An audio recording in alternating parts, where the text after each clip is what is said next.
राष्ट्रपति को 3 प्रकार की आपातकालीन शक्तियां प्राप्त हैं। कौन कौन सी? राष्ट्रीय आपातकाल, राज्यों में राष्ट्रपति शासन। हम राज्यों में जो आपातकाल बोलते हैं वास्तव में उसको सही रूप में क्या कहना चाहिए? राज्यों में राष्ट्रपति शासन, प्रेसिडेंशियल रूल। अनुच्छेद 352 में राष्ट्रीय आपातकाल के बारे में, यहां पर इन तीनों आर्टिकल को अच्छे से याद रख लेना। सबसे पहले कौन सा आएगा? राष्ट्रीय आपातकाल आएगा, अनुच्छेद 352। फिर बीच में चार का गैप चल रहा, 352, 356 और 360। राष्ट्रीय आपातकाल 352, राज्यों में राष्ट्रपति शासन अनुच्छेद 356 और वित्तीय आपातकाल अनुच्छेद 360। मैंने एक आर्टिकल और लिखा है अनुच्छेद 365। ये क्या है? अभी तक हमें ये पता था भी राज्यों में राष्ट्रपति शासन लगता है वो अनुच्छेद 356 के अनुसार लगता है। मैंने एक आर्टिकल और लिख दिया 365, क्योंकि एग्जाम में सवाल आ गया था इसके बारे में। 365 365 अनुच्छेद 365 भाग 18 में आता है क्या? भाग 18 में तो नहीं आता, किस में आता है?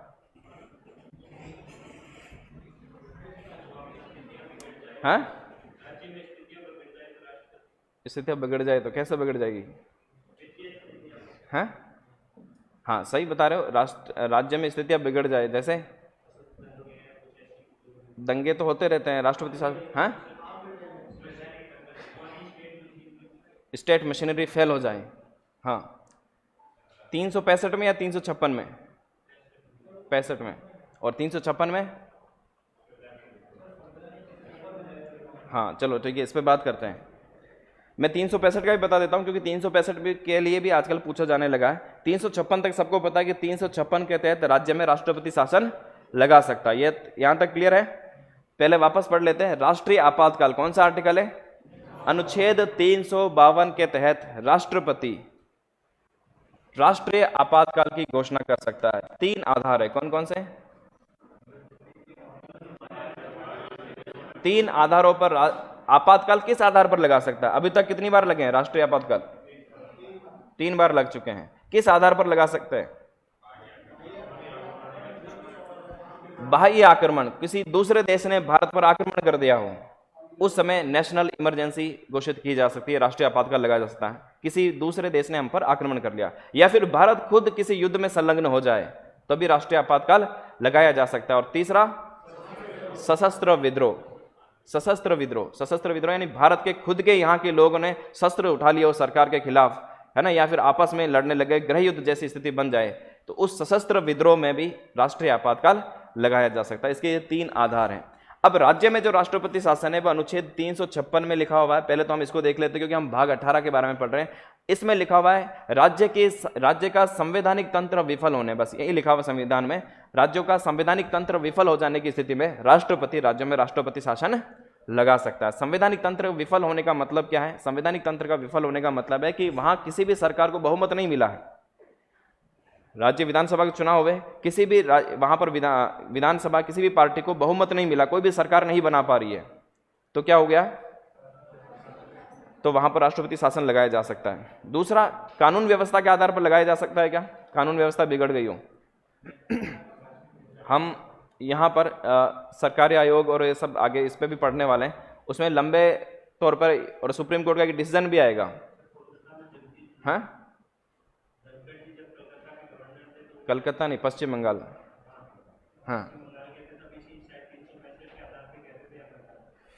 हाँ, मैं 365 का वहां जिक्र है, चलो बात करते हैं 365 पे भी, ठीक है। तो देखो, जब स्थितियां बहुत ज्यादा बिगड़ जाएगा तो ऑटोमेटिक वहां पर भी ये आएगा कि संविधान के अनुसार शासन वहां पर चल ही नहीं पाएगा। इस आधार पर भी वहां पर राष्ट्रपति शासन लगाया जा सकता है। हालांकि इसका बहुत ज्यादा दुरुपयोग भी हुआ है। एक केस पढ़ेंगे जिसके बारे में मेंस में भी सवाल आया हुआ है, प्री में भी आता है, SR बोमई, है ना, SR बोमई का केस है।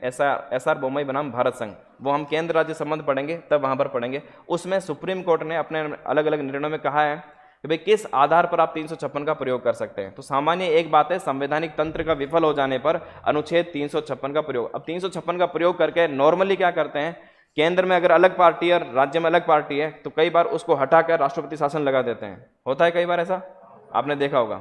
अब बात करते हैं 365। एक तो ये भाग 19 में आता है। किस में आता है? भाग 19 में आता है। और इसमें यह बात लिखी हुई है, यदि कोई भी राज्य केंद्र का निर्देश मानने में विफल रहता है, समझ में आ रही है, यहां पर संवैधानिक तंत्र की विफलता लिखा हुआ, क्या लिखा हुआ है? केंद्र का निर्देश मानने अथवा केंद्र का कोई भी कानून मानने से मना करता है। केंद्र ने कोई कानून बनाया, राज्य पर भी लागू होता है, लेकिन राज्य उसको मानने से मना करता है। केंद्र सूचीका कोई कानून राज्य अपने स्तर पर नहीं लागू करता है।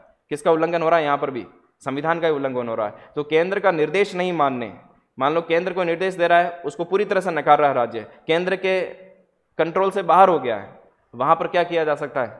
वहां पर भी उस राज्य की सत्ता को हटाकर राष्ट्रपति शासन लगाया जा सकता है। ये कहां लिखा हुआ है? आर्टिकल 365। यानी कि राज्य किसके कंट्रोल में रहना चाहिए? अल्टीमेटली केंद्र के कंट्रोल में रहना चाहिए। जब यहां पर लग जाएगी केंद्र के नियंत्रण में नहीं है, केंद्र का कोई भी निर्देश मानने को तैयार नहीं, केंद्र का कोई भी कानून मानने को तैयार नहीं है, इसका मतलब वो संविधान से बाहर जा रहा है, वहां पर तुरंत उस सत्ता को बर्खास्त करके राष्ट्रपति शासन लगाया जा सकता है। ये कहां पर लिखा हुआ है? अनुच्छेद 365। जो आप कह रहे हो वहां पर जो बात आई वो क्यों आई है? वो इसीलिए आई थी कि भाई ममता बनर्जी, हालांकि सामान्य तौर पर इसका प्रयोग होता ही नहीं, 365 के आधार पर लगाते नहीं, जो भी लगाएगा वो किसके आधार पर लगाते हैं? 356, है ना, वो ज्यादा अच्छा आधार है संवैधानिक तंत्र की विफलता के आधार पर। तो 365 के आधार पर भी राष्ट्रपति शासन लगाया जा सकता। तो ये 3 प्रकार के वित्तीय आपातकाल, अभी कल फर्स्ट ग्रेड का पेपर आया था, उसमें सवाल भी आया था वित्तीय आपातकाल से जुड़ा हुआ। अनुच्छेद 360 के तहत देश में वित्तीय आपातकाल लगाया जा सकता है। वित्तीय आपातकाल जब देश की आर्थिक स्थिति, वित्तीय स्थिति बहुत ज़्यादा खराब हो जाए, तब राष्ट्रपति वित्तीय आपातकाल की घोषणा कर सकता है। इसमें क्या कर सकते हैं? जब देश में वित्तीय आपातकाल लग जाए तो क्या होता है, डिटेल में हम इसको पढ़ेंगे, पर सामान्य ये जान लो कि आपकी जो भी सरकारी कर्मचारी उन सबकी तनख्वाह रोकी जा सकती है, कट नहीं जा सकती है, पूरी तनख्वाह रोकी जा सकती है। सरकार के ऊपर है कि थोड़ी सी दे दें, ठीक है, पूरी की पूरी रोकी जा सकती है। और राज्यों का सारा बजट किसके अधीन आ जाता है? केंद्र सरकार के अधीन आ जाता है। केंद्र उस बजट के, केंद्र अपने हिसाब से उनके बजट तय करता है। तो ये वित्तीय आपातकाल में होता है। हालांकि भारत में एक बार भी अभी तक वित्तीय आपातकाल नहीं लगा है।